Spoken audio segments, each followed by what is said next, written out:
Hello everyone. देखिए, इससे पिछले वाले वीडियो में अपन ने part programming, G code, M code of CNC machines पढ़ लिए थे, है ना। जिसमें अपन ने डिटेल में चर्चा की थी कि किस प्रकार से आपका पार्ट प्रोग्रामिंग में जी कोड, एम कोड का इस्तेमाल किया जाता है और कौन कौन से लूप्स इस्तेमाल किए जाते हैं, कैनेट साइकिल किस प्रकार से वर्क करती है। तो ये सारी चीजें अपन ने पढ़ ली थी किसमें, अपनी यूनिट फोर्थ में। ठीक है, अब आता है ऑटोमेटिक मशीन। ठीक है, तो अब जैसा कि आपको नाम से पता है कि ऑटोमेटिक मशीन्स क्या होती है, जो एक बार इंस्ट्रक्शन देने पे अपना काम स्वचालित खुद ही करती रहेंगी, उसमें मैनुअली कोई इंटरफेरेंस नहीं होगा, है ना। तो स्वचालित मशीनें जो होती हैं वो अपने आप से काम करती रहती है, इनमें किसी भी प्रकार की अपन को व्यक्तिगत इंटरफेरेंस नहीं होता है। आपने एक बार इंस्ट्रक्शन दिया और अपना काम होता रहेगा। ठीक है, इसे चलाने की जरूरत नहीं पड़ती, जैसे कन्वेंशनल मशीन में अपन को फीड देने की जरूरत पड़ती है, वैसा इसमें कोई रिक्वायरमेंट नहीं होती है। ठीक है, दो देखिए, ये आपकी स्वचालित मशीनों को कार्य प्रणाली व बनावट के आधार पर निम्न भागों में बांटा गया है। सिंगल स्पिंडल स्वचालित मशीन, मल्टी स्पिंडल स्वचालित मशीन, बार स्टॉक मशीन और चक इन मशीन।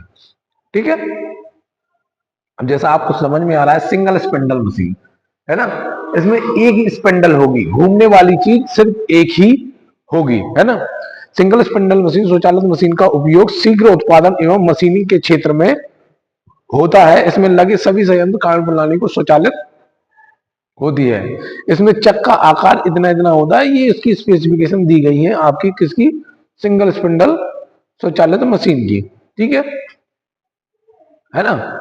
तो देखिए, ये दिख रहा है आपको, है ना। देखिए, ये कटिंग टूल है, ये एक सिंगल स्पिंडल घूम रहा है। ठीक है, क्या घूम रहा है, ये देखिए। ठीक है, ये जो घूम रहा है ये एक सिंगल स्पिंडल है, ये आपका टूल बॉक्स है, मतलब जो यदि आप टूल टरेट है, ठीक है, तो ये आपका एक सिंगल स्पिंडल है और सिंगल स्पिंडल स्वचालित मशीन होती है जिसमें सिर्फ एक स्पिंडल घूमता है। मल्टी स्पिंडल में देखिए, मल्टी स्पिंडल में मल्टी स्पिंडल घूमते हैं। देखिए, मल्टी स्पिंडल स्वचालित मशीन में एक ही स्थान पर 4 से 8 स्पिंडल लगी रहती है। ठीक है, कितनी स्पिंडल, 4 से 8 स्पिंडल लगी रहती है। इसमें लगे स्पिंडल का आकार 15 मीटर से 15 mm से 120 mm तक होता है। इसमें टूल टरेट पर नहीं लगे होते हैं, बल्कि स्पिंडल कैरियर पर लगे होते हैं जो कि मशीन पर स्थापित होते हैं। ठीक है, तो मल्टी स्पिंडल स्वचालित मशीन में छड़ वर्कपीस के एक साथ कई स्टॉक अलग अलग प्रकार के बनाए जाते हैं। इन मशीनों द्वारा संपादित की क्रियाएं निम्नानुसार है: रफ फिनिशिंग, सतहीकरण, ड्रिलिंग और रीमिंग। तो इस प्रकार से ये मल्टी स्पिंडल मल्टी स्पिंडल स्वचालित मशीन आपकी काम करती है। ठीक है, तो मेनली दो ही स्पिंडल आपको पढ़ना है ऑटोमेटिक मशीन में, है ना। कौन सी, सिंगल स्पिंडल और मल्टी स्पिंडल। अब सब प्रोग्राम क्या कहलाता है, देखिए छोटे छोटे टॉपिक है।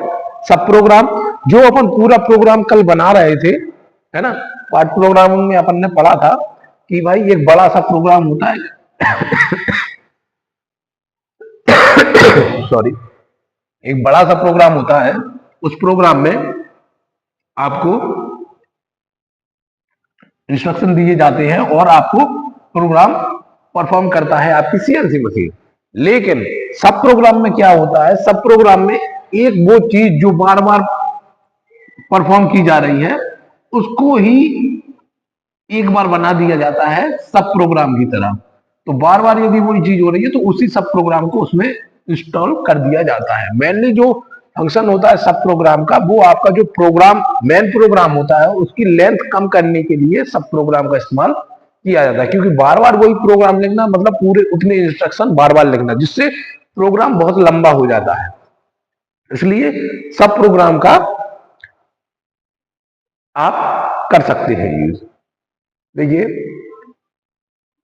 अब देखिए ये प्रोग्राम, देखिए ये इधर से बी गया, बी में इधर गया, सी के इधर गया, फिर वही घटना घट रही है, फिर ये फिर ये फिर ये फिर ये। तो इसी प्रकार से बार बार वही घटना घट रही है। तो एक सब प्रोग्राम डिजाइन कर देंगे कि भाई यहाँ पे पहुंचेगा फिर वही सब प्रोग्राम चला दो, यहाँ पे पहुंचेगा फिर वही सब प्रोग्राम चला दो। तो इस प्रकार से सब प्रोग्राम का इस्तेमाल किया जाता है। ठीक है, अब देखिए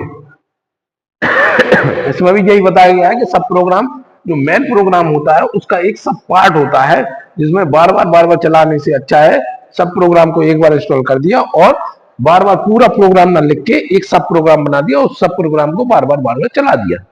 ठीक है, तो ये कहलाता है सब प्रोग्राम। अब सब रूटीन क्या कहलाता है? देखिए सब रूटीन प्रोग्राम, ठीक है, सब रूटीन में देखिए ये भी सब प्रोग्राम जैसा ही होता है, जो रूटीन वर्क होते हैं। रूटीन वर्क जैसे बार बार रेफरेंस पॉइंट पे लाना, जो टूल होता है उसको बार बार रेफरेंस पॉइंट पे लाना, है ना, फीड दरें बार बार चेंज करना, है ना, टूल में परिवर्तन करना, स्पिंडल स्पीड, स्पिंडल गति में परिवर्तन करना, तो ये सब रूटीन प्रोग्राम होते हैं। तो इनको सब रूटीन को सब प्रोग्राम में परिभाषित नहीं किया जा सकता है। ठीक है, ये अलग से इस प्रकार से सब रूटीन, जो रूटीन रूटीन रूटीन वर्क होते हैं, है ना, जिनको आपको करना ही करना है ना, तो उस प्रोग्राम को परफॉर्म करने के लिए सब रूटीन प्रोग्राम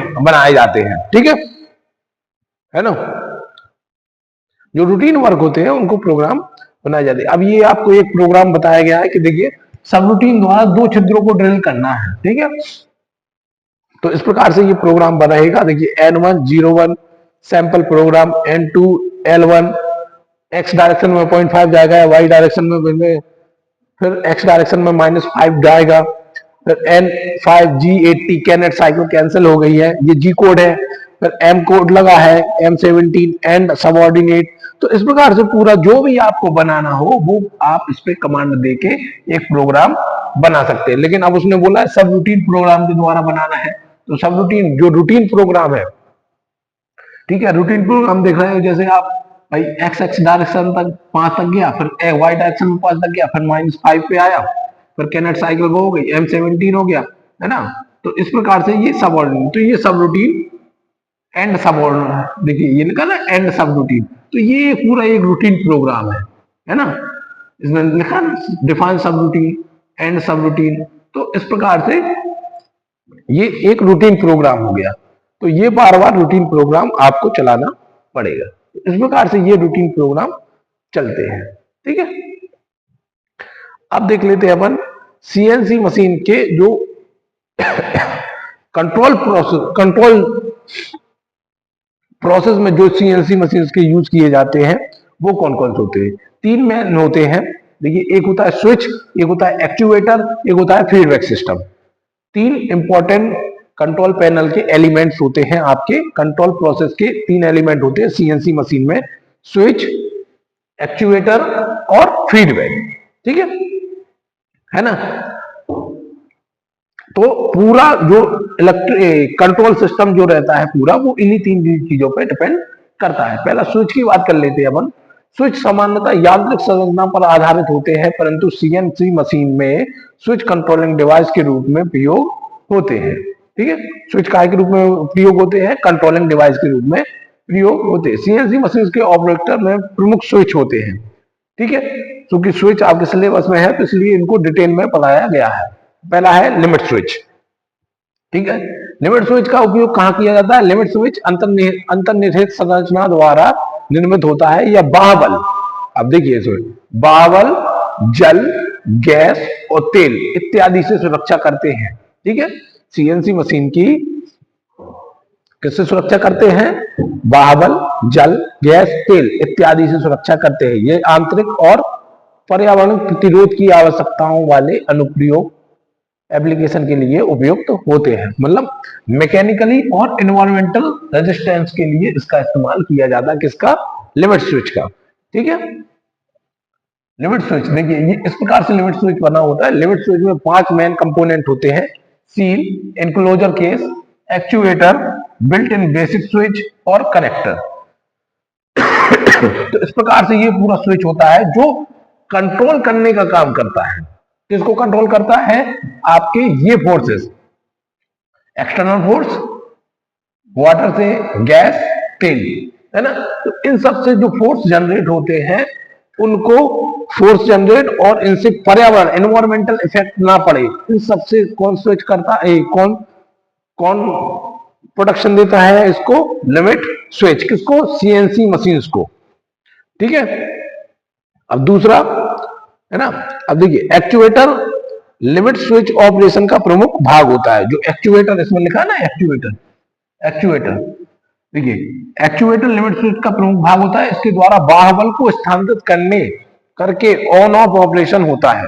स्विच को सप्लाई से कनेक्ट करने के लिए कनेक्टर का उपयोग करते हैं। और लिमिट स्विच एक बेसिक संरचना होती है जिसमें विद्युत सर्किट को संचालित करने के लिए मूवेबल कॉन्टैक्ट ऑपरेटर, प्लंजर और मूवेबल स्प्रिंग, रीसेट स्प्रिंग इत्यादि का उपयोग किया जाता है। ठीक है। अल्टीमेटली आप बोल रहे ये एनवायरमेंटल और इससे कैसे, एक्चुअली स्विच इजकल सेंसर का काम करता है। किसका काम करता है? सेंसर का काम करता है। वो सेंस करके आपको जो उसकी कंट्रोल यूनिट होती है वहां पे सिग्नल सॉरी, वहां पे सिग्नल प्रोवाइड कर देता है। ठीक है। तो अब अगली स्विच आती है निकटता स्विच। ठीक है। देखिए निकटता स्विच को आप पढ़ेंगे, है ना।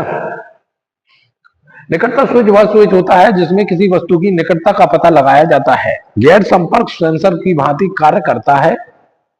मतलब निकटता स्विच जैसे आपको नाम से ही समझ में आ रहा है कि जैसे ही आप मशीनिंग करेंगे तो उसके आसपास जो सेंस कर लेगा वो, है ना,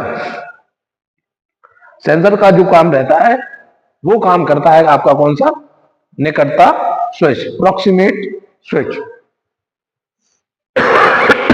ठीक है।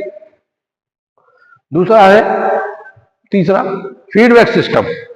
स्विच हो गया है अब फीडबैक सिस्टम।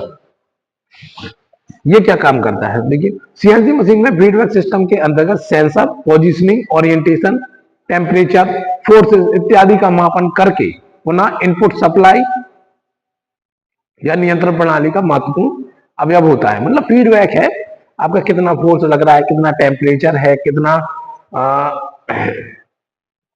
ओरिएंटेशन, किस ओरिएंटेशन में है, किस पोजीशन में है, क्या सेंस, ये सब सारी चीज सेंस करके किसको बताता है? ये feedback system machine control unit को। मैंने आपको फर्स्ट जब इसका सीएनसी वाला पोर्शन पढ़ाया था उसमें एक कंट्रोल चार्ट बताया था आपको, पूरा control block diagram CNC machine का। उसमें फीडबैक सिस्टम एक बहुत इंपॉर्टेंट रोल प्ले करता था। वही फीडबैक सिस्टम के अंदर क्या का काम होता है वो कौन बताता है?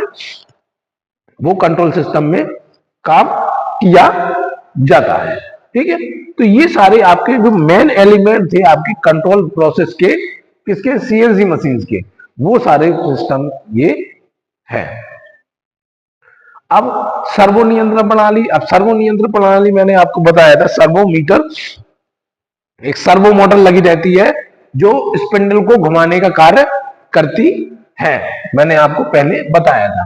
तो सर्वो नियंत्रण प्रणाली, अब उस सर्वो मोटर है उसको कंट्रोल करने वाली प्रणाली कौन सी रहती है वो उसका ये बताया गया है। देखिए इस प्रकार से उसका पूरा ब्लॉक डायग्राम है सर्वो नियंत्रण प्रणाली का। देखिए उसमें एसी सप्लाई की, अपन ने एसी सप्लाई की और पावर सप्लाई डीसी में कन्वर्ट, एसी को डीसी में कन्वर्ट कर लिया रेक्टिफायर के द्वारा। फिर दो टाइप की पावर सप्लाई जाती है, एक सर्वो कंट्रोल एम्पलीफायर में, एक प्रोग्राम पोजिशनिंग कंट्रोलर में। ठीक है। अब सर्वो कंट्रोलिंग जो सर्वो कंट्रोलिंग एम्पलीफायर रहता है उस पे सर्वो मोटर पे उसने अपना ट्रांसफर कर देता है पावर, ताकि वो अपने हिसाब से एडजस्ट कर ले किसको? मोटर को, कि भाई ये तुम्हें कितनी पावर सप्लाई चाहिए वो आपका डिसाइड करेगा कौन? स्पिंडल स्पीड, जो आपका इंस्ट्रक्शन आप दोगे उसमें कि स्पिंडल स्पीड कितनी रखनी है, जो प्रोग्राम बताया था मैंने, प्रोग्राम का एक इंस्ट्रक्शन था जिसमें स्पिंडल स्पीड एफ के नाम से आपको प्रदर्शित थी। उसमें से आपको ये पता चलेगा कि इसकी स्पिंडल स्पीड कितनी होनी चाहिए। है ना, एक जाएगी प्रोग्रामेबल पोजीशनिंग पे। ठीक है, तो प्रोग्रामेबल पोजीशन, प्रोग्राम में कितनी स्पिंडल स्पीड दी है उसी को सेंस करके आपकी सर्वो मोटर को वो स्पीड उतनी प्रोवाइड कराएगा। ठीक है, तो यही सारी चीजें आपकी जो सर्वो मोटर किस प्रकार से वर्क करेगी उसकी कंट्रोल यूनिट, कंट्रोल प्रणाली है ये कि भैया एसी सप्लाई की अपन ने, पावर सप्लाई, दो सप्लाई होती है, एक सर्वो कंट्रोल सिस्टम में चली जाती है, एक चली जाती है प्रोग्रामर में। तो प्रोग्राम वाला वो उसको सेंस करता है, जो उसकी मशीन कंट्रोल यूनिट होती है उसको सेंस करता है कि इसमें स्पिंडल स्पीड कितनी है, तो उसकी स्पिंडल स्पीड उस सेंस के हिसाब से उसको इतनी पावर सप्लाई करता है, जिससे पावर सप्लाई से उस सेंस उस प्रकार उसकी स्पिंडल स्पीड डिफाइन होती है। तो ये पूरा कायदा है आपका servo motor control system, servo system. ठीक है, जो आपका सर्वो मोटर शुरुआत में यूज किया जाता है। ठीक है, तो ये सारी चीजें हो गई आपकी सीएनसी मशीन की कंट्रोल यूनिट। अब एक बहुत इंपॉर्टेंट टर्म है पीएलसी, प्रोग्रामेबल लॉजिक कंट्रोलर। ठीक है, प्रोग्रामेबल लॉजिक कंट्रोलर एक ऐसी डिवाइस होती है जो ऑटोमेटिक जो वर्क करती है मशीनें उसमें यूज की जाती है। देखिए, पीएलसी को transfer line, robotics, process controller और कई अन्य स्वचालित प्रणालियों की अनुक्रमण नियंत्रण के लिए बड़े पैमाने पर उपयोग में किया जाता है। चूंकि माइक्रो प्रोसेसर पहले आया नहीं था, ठीक है, माइक्रो प्रोसेसर के आगमन के पहले पहले ये काम कौन करते था, solid state relay, contactor, switch, indicator, lamp mechanical या इलेक्ट्रिकल डिवाइस द्वारा किया जाता था। बट जब माइक्रो प्रोसेसर आ गया तो इसमें एक्चुअली सॉलिड स्टेट रिले और कनेक्टर, स्विच, इंडिकेटर में इनमें क्या रहता था, वायरिंग की बहुत समस्या रहती थी, बहुत सारे वायर हो जाते थे, बहुत सारा बड़ा सर्किट हो जाता था, तो उसमें वायरिंग की बहुत समस्या आती थी और पोर्टेबिलिटी नहीं रहती थी। तो इसलिए उनने उसको रिप्लेस करके माइक्रो प्रोसेसर के विकास से ने पीएलसी के विकास की ओर अग्रसर किया है। पीएलसी एक विशेष प्रायोजन औद्योगिक माइक्रो प्रोसेसर सेंसर आधारित सिस्टम है ना, जिसमें ठीक है, जिसका यूज किया जाता है। ठीक है, इसमें इनपुट सेंसर का मॉनिटर करना होता है, नियंत्रण निदान का करना होता है, समय गणना आराम से सब कुछ कर सकते हैं आप इसमें, है ना, अन्य कंप्यूटरों से संचार भी कर सकते हैं। देखिए, ये एक पीएलसी की संरचना होती है, पीएलसी प्रोग्रामेबल लॉजिकल कंट्रोलर, क्योंकि माइक्रो प्रोसेसर का ही एक रूप है जो आपके कंप्यूटर डिवाइस में पाया जाता है। देखिए, ये सेंट्रल यूनिट हो गई आपकी और ये सारे वर्क करेगा। देखिए, मशीन इंटरफेस, मेमोरी, संचार प्रोसेस, फंक्शन मॉडल, नेटवर्क संचार, प्रोग्रामर यूनिट, प्रिंटर शक्ति, बैकप्लेन, आउटपुट डिजिटल भी, remote digital output, analogue digital input output, और सारी चीजें आपकी सीपीयू से संधारित हो जाएंगी। मतलब पूरा मास्टर कहलाएगा ये आपकी पूरी सीएनसी का। यदि प्रोग्रामर लॉजिकल यूनिट है, प्रोग्राम है इसमें, तो ये पूरा आप इसी पे डिपेंड करेगा। ठीक है, अब इसके डिफरेंट डिफरेंट पार्ट को समझाया गया है कि कौन क्या क्या काम करता है। देखिए, केंद्रीय नियंत्रण, सेंट्रल कंट्रोलर है, सारा काम यही करेगा, है ना, इसमें कोई केंद्रीय नियंत्रण में, देखिए केंद्रीय नियंत्रण में प्रोग्रामर कंट्रोलर की मुख्य कंप्यूटिंग ऑपरेशन का काम यहीं पे किया जाता है। एक बस सीपीयू और दूसरे मॉड्यूल से जुड़ता है। केंद्रीय नियंत्रक के मुख्य भाग निम्नलिखित होते हैं, है ना, तो ये डिफरेंट डिफरेंट भाग होते हैं। रैम होता है, प्रोग्रामर विस्तार इकाइयां, मानक इकाइयां, बाह्य इंटरफेस होते हैं, ऑपरेटर संचार, विजुअलाइजेशन, अन्य प्रणालियां भी, स्थानीय क्षेत्र नेटवर्क के विन्यास में संचार प्रोसेसर। ठीक है, तो ये एक केंद्रीय नियंत्रक हो गया। ठीक है, अब आते हैं सीपीयू पे। अब सीपीयू आपको पता है पूरी सारी चीजों की कंट्रोलिंग कहां होगी, कंट्रोल होगा, प्रोसेस होगा, है ना, और किस किस को आउटपुट क्या क्या देना है वो यहाँ पे डिसाइड होगा, किस यहाँ पे, सीपीयू पे, है ना।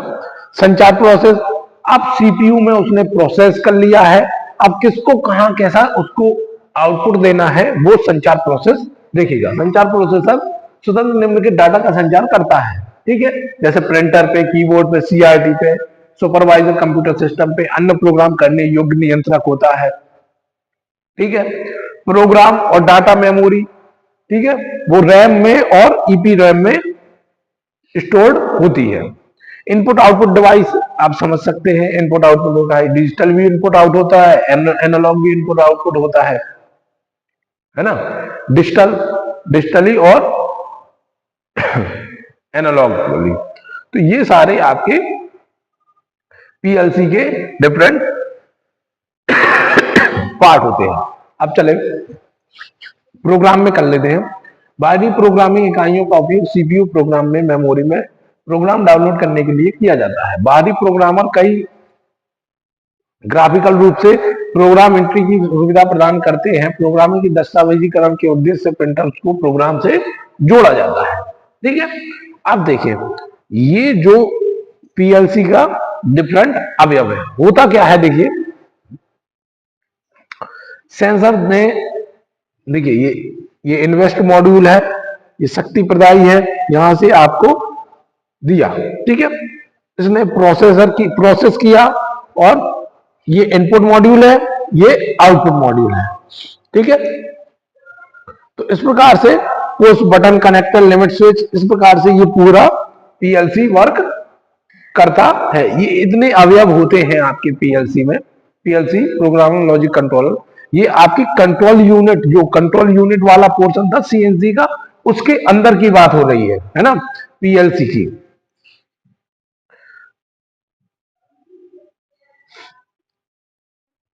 ये आप देखिए ब्लॉक डायग्राम है किसका, पीएलसी का, है ना।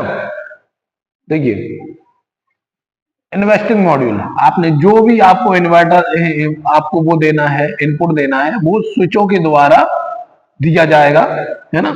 जितने भी इनपुट की बात हो रही है आपकी, जो भी काम करना है वो सारा इस इनपुट पे दिया जाएगा, और ये इनपुट आपकी सीपीयू यूनिट में जाएगा, किसकी, पीएलसी की, पीएलसी की यूनिट में जाएगा। वो मेमोरी में, मेमोरी से भी जा सकता है, ठीक है, और प्रोग्रामिंग युक्ति से भी जा सकता है। इसको प्रोसेस करेगा आपका कौन, पीएलसी। पूरी यूनिट को प्रोसेस करेगा और फिर ये जाएगा आउटपुट में। फिर ये आपकी यदि कोई स्पीकर बोलने वाली भाषा होगी तो उसमें स्पीकर के रूप में चला जाएगा, यदि कोई लाइट वाला वो होगा तो वो लाइट के उसमें चला जाएगा, यदि कोई मशीन का मोटर चलनी होगी तो वो मोटर के रूप में आउटपुट देगा। तो ये पूरा आउटपुट, ये पूरा मतलब जिसमें भी इनपुट देना है और जिसको भी आउटपुट देना है, ये पूरा आपका पीएलसी का काम रहेगा, ठीक है। पीएलसी मतलब प्रोग्रामेबल लॉजिक कंट्रोलर, ठीक है। तो ये थे आपकी पीएलसी, ठीक है। अब पीएलसी के एडवांटेजेस क्या हैं, है ना, एडवांटेजेस क्या हैं पीएलसी के एडवांटेज, देखिए सरल मॉड्यूलर असेंबली और कनेक्शन के लिए उपयोग में आसान होता है, ठीक है ना। बहुत कॉम्पैक्ट डिवाइस हो जाती है जब पीएलसी का इस्तेमाल करते हैं, तो माइक्रो प्रोसेसर का एक छोटी सी कंट्रोलिंग यूनिट हो जाती है। बाकी और दूसरे जो ऑटोमेटिक डिवाइस रहते हैं उनमें करने में वायरिंग का बहुत हेक्टिक रहती है, ठीक है। इनपुट आउटपुट मेमोरी का मॉड्यूल विस्तार क्षमता रहता है, सरल प्रोग्रामिंग वातावरण रहता है ना। छोटी सी कॉम्पैक्ट यूनिट रहती है तो उसमें प्रोग्रामिंग करने में आसानी होती है। अन्य प्रोग्रामिंग योग्य नियंत्रक, कंप्यूटर के साथ संचार क्षमता, है ना। पीएलसी की प्रोग्रामिंग भौतिक घटकों की वायरिंग करने की तुलना में आसानी होती है। पीएलसी को उपयोगकर्ताओं के अनुकूल प्रोग्रामिंग उपकरणों का उपयोग करके पुनः प्रोग्राम किया जाता है। पीएलसी बहुत कम जगह लेती है ना। वर्तमान में सॉलिड स्टेट प्रौद्योगिकी के लिए पीएलसी का इंस्टॉलेशन और रखरखाव आसान है, विश्वसनीयता उच्च है, रिलायबिलिटी बहुत अच्छी है ना, वर्केबिलिटी भी बहुत अच्छी होती है। अब ये कुछ पीएलसी के एप्लीकेशन है जहां पर पीएलसी इस्तेमाल की जाती है। पीएलसी मतलब जो आपकी प्रोग्रामिंग कंट्रोल यूनिट्स होती है ना, प्रोग्रामिंग लॉजिकल यूनिट्स, है ना। पाइपलाइन नियंत्रण में किया जाता है, वजन करना, मिश्रण करना, तैयार उत्पाद की हैंडलिंग करना, जल तथा अपशिष्ट के उपचार में किया जाता है ना। धातु में देख लें, आपकी भट्टी में, नियंत्रण ढलाई में, रोलिंग मिल में, सॉकेट पिट में, स्टील मेल्टिंग में, ये सारी चीजों में आपका इस्तेमाल किया जाता है पीएलसी का, क्योंकि सारा चीज यदि ऑटोमेटिक वर्क कर रही है तो आपको एक प्रोग्राम बनाना पड़ेगा। उस प्रोग्रामिंग को कंट्रोल करने के लिए किसका इस्तेमाल करना पड़ेगा आपको? पीएलसी का। ठीक है।